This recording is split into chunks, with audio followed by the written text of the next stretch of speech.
गांव देवपुर एक छोटा सा गांव जहां आज भी लोग शाम को चौपाल पर बैठकर बातें करते थे। जहां रिश्ते पैसों से नहीं दिल से चलते थे। लेकिन उसी गांव के आखिरी छोर पर एक टूटा हुआ घर था जहां पिछले कई सालों से सिर्फ सन्नाटा रहता था। उस घर में रहता था बूढ़ा किसान गंगाराम। सफेद दाढ़ी, झुकी कमर, कमजोर शरीर, लेकिन उसकी आंखें आज भी हर शाम सड़क की तरफ टिक जाती थी क्योंकि उसे इंतजार था अपने बेटे सूरज का। गंगाराम ने अपनी पूरी जिंदगी खेतों में मिट्टी खोदकर बिताई थी, धूप में जलकर, बारिश में भीगकर और भूखा रहकर। उसने सिर्फ एक ही सपना देखा था, मेरा बेटा बड़ा आदमी बनेगा। और बेटा बड़ा आदमी बन भी गया। शहर जाकर सूरज ने बड़ा बिजनेस खड़ा कर लिया, महंगी गाड़ी, बड़ा बंगला और नौकर चाकर। लेकिन धीरे धीरे उसे अपने गांव और बूढ़े बाप से शर्म आने लगी। गांव वाले जब पूछते थे, अरे गंगाराम, तेरा बेटा कब आएगा? तो गंगाराम मुस्कुराकर कहा करता था, बस काम में फंसा रहता है, दिल से बहुत अच्छा है मेरा सूरज। लेकिन सच ये था कि सूरज पिछले 5 सालों से गांव नहीं आया था। एक दिन गंगाराम खेत में काम करते करते अचानक गिर पड़ा। गांव वाले दौड़ कर आए। अरे जल्दी पानी लाओ, डॉक्टर को बुलाओ। गंगाराम मुश्किल से आंखें खोलता है, कमजोर आवाज में बोलता है, मेरा सूरज आया क्या? ये शब्द सुनकर सबकी आंखें भर आईं। गांव के मास्टर जी धीरे से बोले, काका हम अभी फोन करते हैं उसे। उधर शहर में सूरज एक बड़ी होटल मीटिंग में बैठा था। फोन बजता है, वो चिढ़कर फोन उठाता है। हाँ बोलो, क्या काम था? बेटा मैं गांव से मास्टर जी बोल रहा हूँ। हाँ कहिए। मास्टर जी की आवाज भारी पड़ गई। तेरे बाबूजी की हालत बहुत खराब है, अगर हो सके तो एक बार आ जा। सूरज गहरी सांस लेता है और चुप हो जाता है, और फिर बाद में धीरे से हल्की हंसी मास्टर के जी साथ हर बोलता बार है, यही बोलते हो आप लोग। मैं बहुत बिजी आदमी हूँ, बार बार गांव आना मेरे लिए आसान नहीं है। मास्टर जी की आवाज अचानक सख्त हो गई थी। सूरज, पैसा कमाने में इतना मत डूब जा कि जिस बाप ने तुझे चलना सिखाया उसी के आखिरी समय में तू उसके पास ना हो। सूरज ये बात सुनकर बहुत ज्यादा चिढ़ जाता है। देखिए मास्टर जी, इमोशनल बातें करके मुझे ब्लैकमेल मत कीजिए, मैं पैसे भेज देता हूँ ना हर महीने, अब और क्या चाहिए? मास्टर जी कुछ सेकंड चुप रहे, फिर बहुत दर्द से बोले, बूढ़े माँ बाप को पैसे नहीं चाहिए होते बेटा, उन्हें सिर्फ अपने बच्चों का साथ चाहिए होता है। फोन कट गया, लेकिन सूरज के चेहरे पर कोई फर्क नहीं पड़ा। कभी कभी इंसान इतना बड़ा बन जाता है कि उसे अपने छोटे दिनों की कीमत भी याद नहीं रहती। उधर गांव में रात को गंगाराम चारपाई पर लेटा था। काका सूरज को फिर फोन करूं? गंगाराम हल्का सा मुस्कुराता है और शांति से कहता है, नहीं बेटी, उसे परेशान मत करो, बहुत काम करता है मेरा बेटा। इतना कहकर वो धीरे से खांसने लगा और फिर अचानक से बोला, लेकिन मरने से पहले एक बार उसका चेहरा देख लेता ना तो अच्छा लगता। पूरा कमरा शांत हो गया। अगली सुबह गांव में खबर फैल गई थी, गंगाराम अब ज्यादा नहीं बचेंगे की हालत ठीक नहीं है, और मैंने तो ये भी सुना है कि उसका बेटा उसे देखने भी नहीं आ रहा है। गांव वाले उनके घर के बाहर जमा होने लगे। उधर शहर में सूरज अपनी पत्नी नेहा के साथ बैठा था। तभी नेहा धीरे से सूरज से कहती है, सुनो, एक बार गांव चले जाओ, सुना है बाबूजी की तबीयत ठीक नहीं है और गांव से भी फोन आ रहा है। तुम भी शुरू मत हो जाओ। तुम समझ क्यों नहीं रहे? अगर उन्हें कुछ हो गया ना तो तुम जिंदगी भर पछताओगे। अभी उनके जीते जी उनके सामने चले जाओ। पछतावा? जब मैं छोटा था तब उन्होंने मुझे कितनी गरीबी दिखाई थी पता है। फटे कपड़े पहनकर स्कूल जाता था, मैं पूरा गांव मजाक उड़ाता था मेरा। नेहा हैरान रह गई। सूरज की आंखों में पुराना दर्द उतर आया था। मैंने खुद से वादा किया था एक दिन इतना बड़ा आदमी बनूंगा कि फिर कभी उस गांव की तरफ पलटकर नहीं देखूंगा।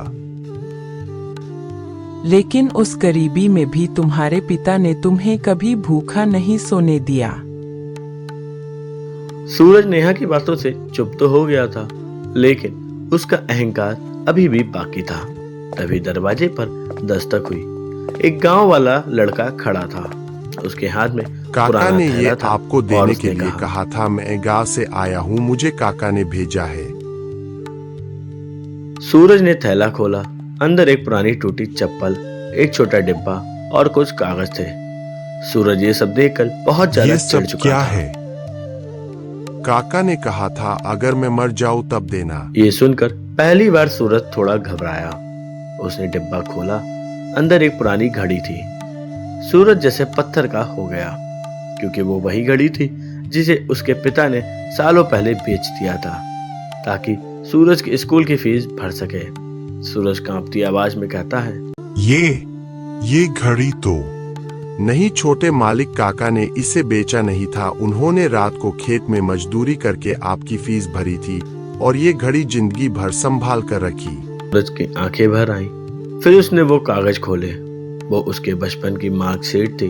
हर मार्कशीट पर उसके पिता ने लिखा था, मेरा बेटा एक दिन बहुत बड़ा आदमी बनेगा। ये सब देखकर सूरज के हाथ कांपने लगे। अचानक उसकी नजर आखिरी कागज पर गई।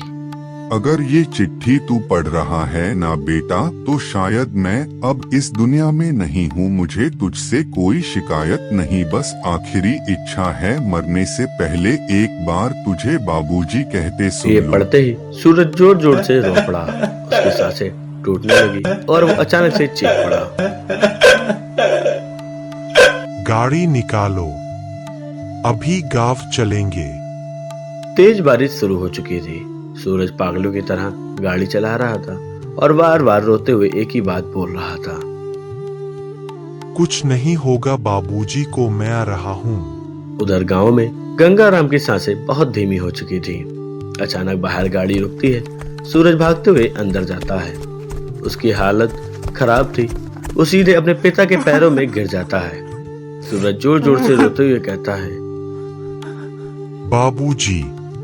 ये शब्द सुनते ही गंगाराम की बंद आंखों से आंसू निकल पड़े। उन्होंने धीरे धीरे एक बार फिर बोल कमजोर बेटा। हाथ बाबूजी मुझे माफ कर दो, मैं बहुत बुरा बेटा निकला। आप अकेले थे और मैं कभी नहीं आया। गंगाराम हल्का सा मुस्कुराया। नहीं बेटा, बच्चे कभी बुरे नहीं होते, बस वक्त उन्हें बदल देता है। सूरज रोता रहा, लेकिन तभी गंगाराम की पकड़ धीरे धीरे ढीली पड़ गई। उनकी आंखें हमेशा के लिए बंद हो चुकी थी। पूरा घर रोने की आवाजों से गूंज उठा और सूरज वो अपने बूढ़े बाप के पैरों में सिर रखकर सिर्फ एक बार बार बोल रहा था, बाबूजी एक बार और बोलो ना, बाबूजी एक बार आंखें खोलो ना। पूरा घर रोने की आवाजों से गूंज रहा था। गंगाराम के चारपाई के पास बैठा सूरज लगातार उसके पैरों को पकड़कर रो रहा था। बाबूजी उठो ना, देखो मैं आ गया, अब कहीं नहीं जाऊंगा, प्लीज आंखें खोलो। लेकिन अब बहुत देर हो चुकी थी। गांव की औरतें रो रही थी। बाहर खड़े लोग धीरे धीरे आपस में बातें कर रहे थे। बेचारा गंगाराम मरते दम तक बेटे का इंतजार करता रहा। सूरज सब कुछ सुन रहा था। हर शब्द उसके सीने में तीर की तरह चुभ रहा था। जिस आदमी को कभी अपने पिता की गरीबी से शर्म आती थी, आज उसी आदमी को अपने अमीर होने पर शर्म आ रही थी। तभी मास्टर जी धीरे धीरे उसके पास आए। उनकी आंखों में नमी थी। बेटा खुद को संभाल, अभी बहुत कुछ करना बाकी है। मैंने बाबूजी को मार दिया मास्टर जी, अगर मैं पहले आ जाता ना तो शायद। मास्टर जी ने सूरज से कहा, नहीं बेटा, तेरे बाबूजी आखिरी सांस तक तुझसे प्यार करते रहे, मरते समय भी तेरी ही बातें कर रहे थे। सूरज और जोर से रोने लगा। तभी भीड़ में खड़ा एक बूढ़ा आदमी धीरे धीरे आगे आया। उसका नाम था भैरव काका। गांव में लोग उनसे थोड़ा डरते थे क्योंकि वे बहुत कम बोलते थे, लेकिन जब भी बोलते थे कोई बड़ी बात निकलती थी। भैरव काका ने सूरज को गौर से देखा, फिर भारी आवाज में बोले, तुझे पता भी है तेरा बाप तुझसे आखिरी दिनों में क्या छुपा रहा था? पूरा घर अचानक शांत हो गया। सूरज ने आंसू पोंछे। का क्या मतलब? भैरव काका धीरे धीरे गंगाराम की चारपाई के पास बैठकर बोले। मरने से 3 दिन पहले गंगाराम रात को मेरे घर आया सूरज था। ध्यान से सुनने लगा और भैरव काका ने कहा, बहुत डरा हुआ था, बार बार कह रहा था अगर मैं मर जाऊं ना भैरव तो सूरज को सच जरूर बता देना। सूरज के चेहरे पर डर उतर आया था। कौन सा सच बताइए, आपको बाबूजी ने कौन सा सभ्य है? भैरव काका ने जेब से एक पुरानी चाबी निकाली और पूरा गांव हैरानी से देखने लगा। ये चाबी तेरे बाप ने दी थी। किस चीज की? तेरे घर के पीछे जो पुराना बंद कमरा है ना। उसकी ये सुनते ही पूरा गांव फुसफुसाने लगा क्योंकि वो कमरा पिछले 20 सालों से बंद था। किसी को अंदर जाने की इजाजत नहीं थी। बचपन में सूरज भी कई बार उस कमरे को खोलने चाहता है, लेकिन गंगाराम हमेशा गुस्से में उसे मना कर देता था। उस कमरे में क्या है? भैरव काका ने सूरज की आंखों में देखकर कहा, तेरे बाप की सबसे बड़ी सच्चाई। रात हो चुकी थी, बारिश फिर शुरू हो गई थी। पूरा गांव उस पुराने कमरे के बाहर खड़ा था। सूरज कांपते हाथों से ताला खोलता है और 20 साल पुराना दरवाजा धीरे धीरे खुलता है। अंदर पूरा कमरा धूल से भरा था, लेकिन कमरे के बीचों बीच एक लकड़ी का बड़ा संदूक रखा था।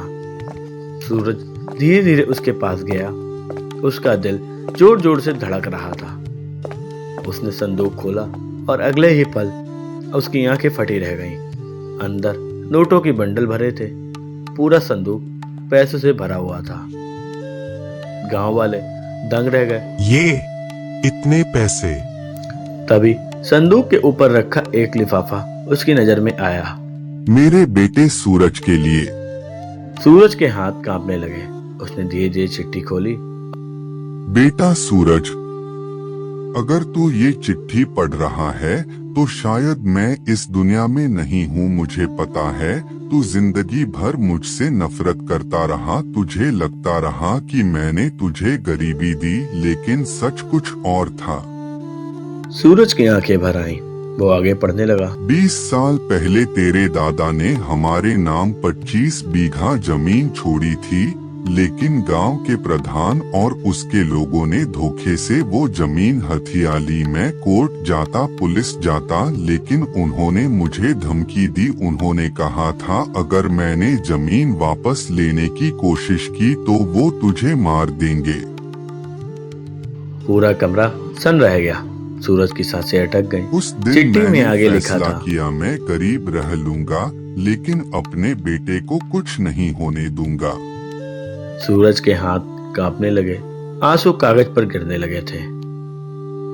मैंने मजदूरी की, दूसरों के खेतों में काम किया, भूखा सोया, लेकिन तुझे कभी सच नहीं बताया क्योंकि मैं चाहता था तू इस गांव से दूर जाकर सुरक्षित जिंदगी जी सके। सूरज अब जोर जोर से रो रहा था, लेकिन तभी चिट्ठी की आखिरी लाइन पढ़कर उसके पैरों तले जमीन खिसक गई। और बेटा, अगर प्रधान का बेटा राकेश आज भी जिंदा है तो समझ लेना खतरा अभी खत्म नहीं हुआ।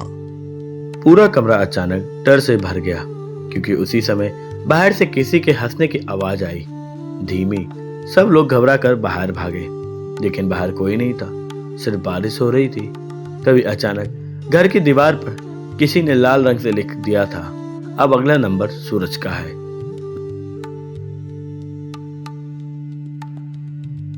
दोस्तों, आपको अगर ये वीडियो अच्छी लगी हो तो लाइक करो, शेयर करो और कमेंट में बताओ आपको ये कहानी कैसी लगी।